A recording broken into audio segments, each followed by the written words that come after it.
La fumée, on la considère souvent comme un déchet. Parce que ça vient d'une combustion, et comme nous, on se focalise sur la combustion, puisque c'est beau, dans beaucoup de cas, c'est vrai, dans les cheminées, c'est la combustion qui nous intéresse, c'est elle qui va nous chauffer.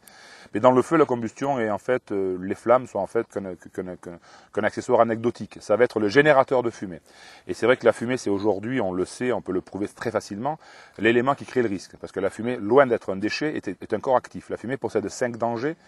Le premier danger, c'est qu'elle est toxique. Ça, je crois qu'aujourd'hui, le fait que tous les pompiers qui s'engagent portent un aéri accrédite le fait que nous avons bien pris la mesure de ce danger-là. Elle est opaque, puisqu'on a dans la fumée énormément de particules en suspension qui font qu'on a un obstacle à la vision et d'ailleurs aussi au son.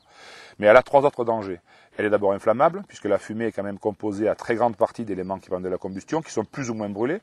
Il y a le CO2 qui lui effectivement est un corps qui, à part son problème de toxicité par manque d'oxygène, est dans la fumée, mais vous avez aussi du CO.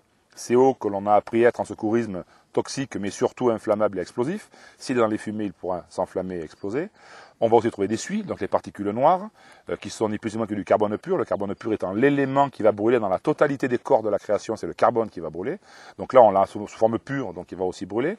On a des gaz de distillation, c'est des gaz qui proviennent de la distillation due à l'échauffement des matériaux combustibles, mais qui, par manque d'oxygène, n'ont pas pu être brûlés, on va la retrouver dans la fumée. Donc la fumée est un mélange dans lequel on va trouver une multitude d'éléments qui brûlent. Donc la fumée est inflammable. Troisième danger, on sait qu'elle est toxique, on sait qu'elle est opaque, on sait qu'elle est inflammable. Quatrième danger, la fumée, elle provient d'un feu. Si elle provient d'un feu, elle est chaude. Et si on se rappelle notre formation de base de sapeur-pompier, on se rappelle que le triangle du feu, c'est combustible, chaleur, comburant.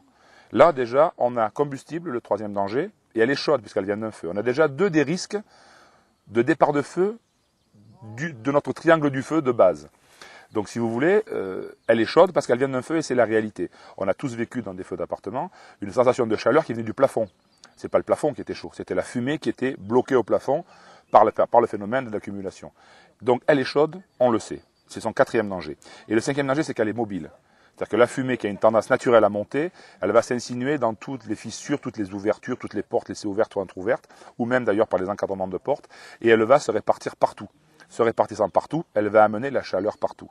Elle va donc pouvoir facilement propager l'incendie. Et on voit bien que ce n'est pas le feu d'origine qui propage l'incendie, mais c'est la fumée qui propage l'incendie.